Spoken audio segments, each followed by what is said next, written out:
Alright gang, are we ready to get this party started? Alright, let's make sure everyone's bumping. Oh my god! Earlier this year, I got to ride Untamed at Wildfire Holland, which was my first RMC. After riding it, I was very much looking forward to riding my next RMC, but I imagined it would probably be a while before I made it out there to another one. And then here we were just 2.5 months later, and I got to ride Wildfire at Kolmården Djurpark. Sorry, my Swedish is garbage. This is one fucking awesome ride, and today I'm gonna be reviewing Wildfire for you guys with an in-depth walkthrough of the layout, the theming, everything about this coaster. Of course, as you know, Kolmården is a zoo, so Wildfire is a bit of a misfit. To enthusiasts, this is of course what we know the park for and the thing we come for, but to regular visitors, it probably isn't even the star attraction in the park. In fact, I'd say Safari Banan is, which is the sky ride there. But generally, this ride has a reputation of just being generally awesome and one of the world's best wooden coasters. Many are intrigued by this ride, and people generally say it feels different to other RMCs and delivers an overall awesome experience in an amazing location, which I agree with. I rode it in September 2022, and as always, we're gonna kick off into the technical category. Tree? I am no tree. So Wildfire is an RMC Topper Track wooden coaster. It's basically a wooden coaster with an extra thick steel plate on the track. Damn, boy, he's thick! And also no catwalks along the layout for some reason. It was the fourth one of the model built, and it was also the last one. It's also the largest one, and I mean technically there are only 3 proper ones left because Lightning Rod basically got RMC'd. It opened in 2016, and it features 24 rider trains with 12 rows, so this is definitely one of the newest wooden coasters I've ridden. And I mean obviously it's an RMC, so it feels hella modern. It does have the old RMC trains though, but they are very comfortable. They're very similar to the new ones that are featured on Untamed, for example, but the restraints are a little different. Generally, I would say Wildfire just has better room for the restraints, especially on the shin guards. On Untamed, the shin guards were very restrictive and you pretty much couldn't move your legs throughout the ride. But on Wildfire, you had plenty of room to kick your feet about. It was great. And that's also another thing. They don't stable you on this ride. In fact, they don't push down the lap bar at all. They just pull in to make sure it's secure. So you can get a lot of room on this ride, which is fucking insane on the first drop. Wildfire is 183.8 feet tall, making it the tallest wooden coaster in the world, tied with T-Express at Everland in South Korea. This also makes it the tallest coaster in all of Sweden. I think it's actually the tallest coaster in all of Scandinavia when I think about it. It is the 3rd tallest coaster I've done as well, only after Silverstar and Kärnan. It is almost a hybrid coaster in a sense. It's 4,150.3 feet long, making it the longest of the Topper Track model, but only the 3rd longest coaster in Sweden after Helix and Lisebergbanan. It goes 71.5 miles an hour, which makes it the fastest coaster in Sweden, and also the 2nd fastest wooden coaster in the world after Goliath at Six Flags Great America. Something I find really satisfying is that it's also exactly 1 minute long in duration, and that is of course from when it gets released from the lift hill until it hits the final rig run. Very satisfying and also a very good length for an intense coaster. And finally, it has 3 inversions, which is pretty much a trend with RMC. All 3 inversions are different as well and deliver completely different experiences. One of these things is not like the others. But before talking about this layout, let's talk about how this ride looks. This is the most beautiful thing I ever seen! When you get to Kolmården, it takes a while before you actually get to Wildfire to see it. You don't see it on the way in, you don't see it when you get into the park itself, you don't see it until you actually get down to the area that it's in the other end of the park. But when you finally see it, it looks huge and imposing, and when you get up to it, it's even huger and more imposing. Is huger a word? But at the same time, it's also beautiful. And you know what? I'm gonna say it. I'm about to say it. It's officially the most beautiful and best looking coaster I've ever seen. The structure itself just looks great, and the elements look fantastic as well. The way the drop and turnaround or position really do a lot to make it even more opposing, especially when you can stand right in front of the drop. And the way that the low to the ground elements beneath it look so much smaller also grant an amazing perspective and makes it look even more mighty and intimidating, honestly. Plus, of course, all the rocks and the nature around it makes it look even more beautiful, and it mixes so well in with that because of the color and the wood and the way it wraps around the cliff itself. There's no doubt that Wildfire just looks gorgeous and really fucking cool. Blackout again, wake up, do a bump, whiteout, which I didn't know you could do. Wildfire doesn't have any cool pre-lift section, but that doesn't matter, you never really need that. It turns right into the chain lift hill, which takes you all the way to the top, and then you have a small pre-drop into this 270-degree helix. Not only does this helix grant an amazing view of the entire area, as well as the sky ride for that matter, but you actually get some surprising laterals in this turn. The laterals aren't strong, but they definitely give you a solid push throughout the entire turn that is very sustained and actually gives a pretty decent sense of speed. I quite like this turnaround, it's a really fun way to start the ride. Then you rise up into the first drop, which sounds weird, but yeah, this first drop is just fucking incredible. It is 83 degrees steep and over 160 foot tall, and I mean, there's no doubt that this just gives amazing airtime. I love the fact that you rise up before you go into it as well, because in the front row, that means you get out of your seat a little earlier, and then you get amazing sustained strong float airtime all the way down. Too late. We're flying away. Whereas in the back row, you get completely yanked over this drop, and you get amazing strong sustained ejector airtime all the way down. This is one of the best first drops I've experienced. Even in the middle row, you get amazing airtime, because this drop is just phenomenal. It is so long, it is so strong, and the view makes it even better as well. At the bottom of the drop in the valley here going to the right, you also encounter some great positive forces. Now this is something I can't really speak for on Untamed. I'm not strong enough. Untamed only has like one short moment of positive forces, and they aren't super strong either. But Wildfire is filled to the brim with positive forces. And this first drop is a great showcase of that. You get a very sustained amount of very good positive forces throughout this entire valley, and by the end of the day, I was graying out here on a wooden coaster. I've never grayed out on a wooden coaster before, but this ride does it. Very amazing. Then you head into the 0G stall, and undoubtedly this is one of the best inversions I've experienced. In the front row, you get an insanely strong and aggressive whip into the stall, especially on the left side of the train, and then you of course have some amazing hang time throughout the entire inversion. It's not insanely strong hang time, but you are definitely out of your seat throughout the entire element, and at the end of the element you also get whipped out of it, which is even stronger in the back row, especially on the right side. Back row right side going out of the stall is incredible, and I gotta tell you guys, if you ride this coaster, try to look up, or rather down I guess, while going through the stall. Basically just look upwards from yourself, up from your seat, into the structure, because it is surreal to do that. It looks incredible, especially when you then get whipped out by that violent load of laterals near the end. This is one insane inversion. This turn here then features a solid dose of positive forces, again similar to the first drop, and then you get into the first wave turn, and this is an outer banked wave turn. This element once again gives an insanely good whip when you go into it, especially near the front. You're gonna get hardcore laterals mixed with great ejector airtime that is sustained throughout the entire wave turn, and then of course you whip out of it again. And if you sit in the back row on the right side, the whip out of it is insane and gives strong sustained laterals mixed with that ejector airtime. This is probably the best element of the ride, and it is godlike. I'm God.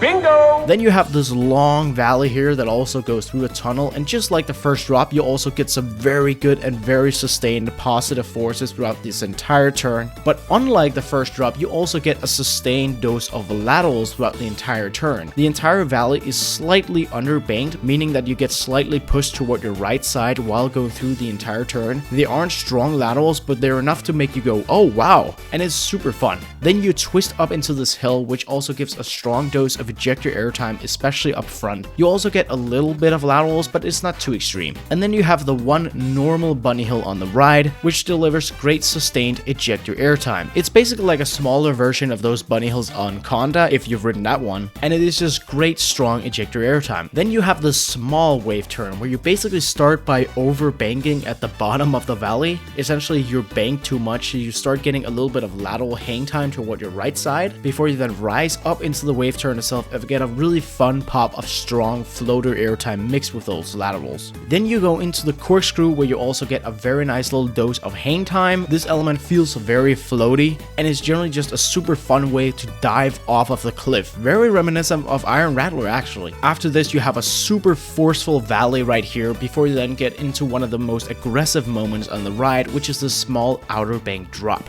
While you're turning left, you suddenly flip out to the right. It's a super aggressive and very sudden moment and is one of the most fun parts of the ride. This is a great airtime moment.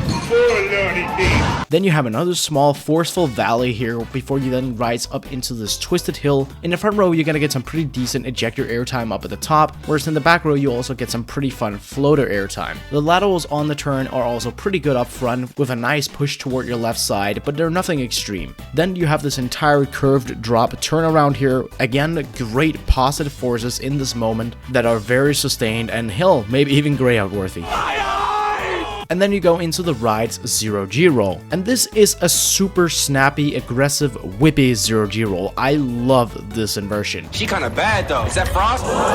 You're banking towards the right and then suddenly you very quickly snap towards the left. It feels like there's no transition. It's not gradual in the slightest. It's just snap and you're suddenly just flying out of your seat, getting sustained, strong laterals toward your right while also having ejector airtime all the way through the inversion. What a fantastic element. It's probably the last super aggressive element on the ride. You do, however, have the small twisted airtime hill afterwards, which also gives great ejector airtime while also giving a jolt of laterals toward your left. This is a super fun moment and it basically feels like a weakened version of the top of the double up on Untamed, if you know how that feels. This turn here also has a little bit of positive forces, once again really great, before rising up into this hill that is a little too tall for its own good. You should actually get down. So I should actually get down. Yeah. In the front row, you're gonna get weaker floater airtime going through this drop, whereas in the back row, you're gonna get a nice sustained dose of flojector airtime. So there's no proper ejector on this airtime hill, not after it's warmed up either, but it is still a really fun moment if you're in the back row. Then you have these final turns and twists. You're gonna get some weaker laterals in the twist. They're nothing spectacular, but you do feel something. But more notably, you still get positive forces in these turns. Every one of these small turns gives a nice little dose of positive forces that keeps the intensity going before it then twists up into the final brake run in a very graceful manner.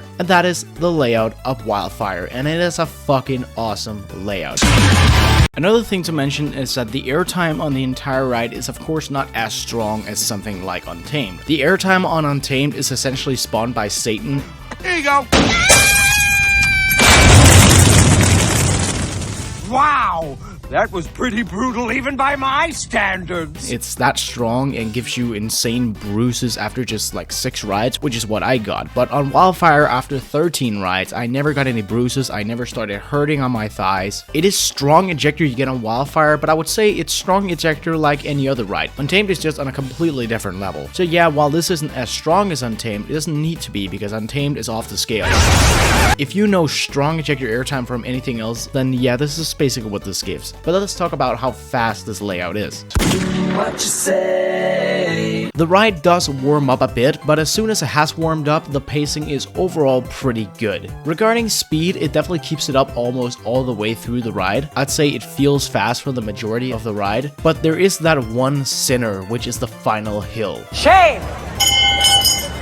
Shame! This final hill essentially completely kills the pacing near the end of the ride because it basically takes away all the speed that you're feeling, plus it is by far one of the weakest moments of the ride as well regarding elements. It is one of the very few non-intense and aggressive moments on the ride, apart from of course maybe the corkscrew, but that's really fun in its own way. So this hill definitely does ruin the pacing.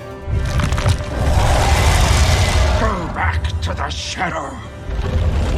Regarding elements on the ride in general, it also does get a little weaker throughout the layout in general. I'd probably part the ride into 3 sections, with the first section being the drop, stall, wave turn, and the hills afterwards. Then you have the small wave turn and the corkscrew and the hills after that, including the final roll. And then you have the final hill and final turns. And each section gets a little weaker than the prior. So basically the ride starts off insanely strong, with one of the best sequences of any ride out there probably. Then you have a slightly weaker section that still has great strong forces, but not on the same par. And then the final section is definitely the weakest one. So the pacing isn't kept up the best. Hey! Stop the bus! Yes, you do definitely feel the speed throughout most of the ride, but the intensity does get a little lower throughout the ride. It's unfortunate, but I'd overall say that the pacing still isn't terrible. It's still a banger almost all the way through. But the final hill really does put it out of place and feels kind of un-RMC-like. You're no son of mine. I am your son. Nonetheless, again, not terrible pacing. It overall is pretty good pacing, but it definitely has its flaws. Wildfire is the second smoothest wooden coaster I've done. It is overall incredibly smooth and still feels a fair bit like a wooden coaster, although different from any other woody or any coaster at all I've ridden actually. It does have that small wooden rattle, but it is one of the smallest rattles ever. I would only just barely actually call it a rattle. Almost there. And it isn't uncomfortable for your body at all. In fact, I'd say it adds to the ride and makes it even more fun. However, it does come along with a few small bumps along the ride that do manage to dig into your head. There's some of those bumps that don't really feel uncomfortable for your body, but they manage to send like a vibration into your brain, if that makes any sense. And that can cause a very small headache. All of us that went that day got a small headache at one point from Wildfire because of those small bumps. But again, you don't get it immediately really, and I do really like the rattle, but the bumps do make it less marathonable, if that's even a word. Overall, very smooth wooden coaster with the means to dig into your brain. Fire obeys your will. Wildfire has pretty minimal theming, but it's still pretty decent. It of course has the famous entrance sign, which looks great. It's flickering like fire and it just looks really cool and welcomes you well into the ride experience. You also of course see the station from the outside, which kind of looks like a shed, fitting the factory-like theming. There isn't really any theming in the queue line, especially not in the long queue line, but not up into the station either, other than there is one speaker that plays some really epic music, which actually adds a lot to the experience. But the speaker's quality is also pretty bad, so it doesn't sound that good. But the station though is pretty nice. I love it! It's not overly themed, but the elements of theming in there are pretty great. It's very realistic and it feels very authentic with many of the tools around and generally the dust here and there. It feels like a proper factory in there and I say kudos for it. And of course, who doesn't love the no access allowed sign? That thing is just a gem. Of course, one of the best parts of the theming is also the tunnel near the start of the ride doing that massive positive force lateral turn. It's a very short tunnel, but it's really cool. It's really fun going through such a small house on such a big coaster in such high speeds on a cliff. And of course the tunnel also has fog in it, which makes it even more fun, especially if you're in the front row. Great little element to fill on the ride. Of course that is pretty much the only theming on the ride, but the nature itself is kind of the theming as well. I mean, the nature and the rocks and the beauty all match this ride's theming. So yeah, Wildfire really doesn't have a lot of theming, but a few elements that are there are definitely pretty great. Overall, Wildfire is just a fucking astonishing ride. It packs a massive punch for a wooden coaster and it has so many fantastic elements, such as the drop, the first wave turn, the outer bank drop, and all three inversions. All of those elements are just so top class. My favorite seat on Wildfire is also really hard to determine. The best ride I had was actually in the front row left seat, which is when I recorded this POV, but I still think I would prefer the back row just because of that drop. Regarding side, I think it might be better to sit on the left side, but I also sat on the right side for most of the day. It's really hard to pick, honestly. It really is great no matter where you sit, because that layout just is so kick-ass. Oh boy, my favorite seat. Excuse me, do you mind? The rattle, of course, is a tiny issue if you want to ride it a lot, but it's otherwise a great feel for the ride, and it's only a problem if you try to marathon it, which is easy because this ride gets short lines. Overall, I think I'd give Wildfire a solid 10 out of 10 for its score. I am able to give a 10 plus score, which is a higher score, and the reason it doesn't get that is because of the small rattle and the pacing, both of which are kind of nitpicks in my book, but they're enough to not give it the absolute perfect score, but nonetheless, it's still a 10 out of 10 for that matter. This ride is fucking awesome, and I loved it to bits. Yes, that is so fucking good. It also felt special to ride because of how everything mixed together, meaning the layout mixed with the rocks and the location, the beauty of the area, and the wooden feel and structure, head choppers, everything. If it was just on plain ground like Conda, I might not have liked it as much as I did, but I just haven't ridden anything like it, not even Untamed. These two rides feel completely different, and overall, I'd say Wildfire was better than I overall expected. You passed the test. Welcome aboard. It has some of the best elements I've ever experienced, and it's an all-around blast of a layout in a phenomenal location. It's a fucking fantastic creation. We're gonna make a fortune with this place. And I wouldn't be surprised if this actually was the best RMC Woody. I at least don't dare to expect the other three, or to be better. Anyways, that's gonna do it for my review of Wildfire. Of course, I would love to hear your thoughts about this ride. Even if you haven't ridden it, I would just love to hear anything you think about this prior or after having ridden it. This is just an amazing coaster, so please let me know your thoughts about this in the comments below, and otherwise, bye!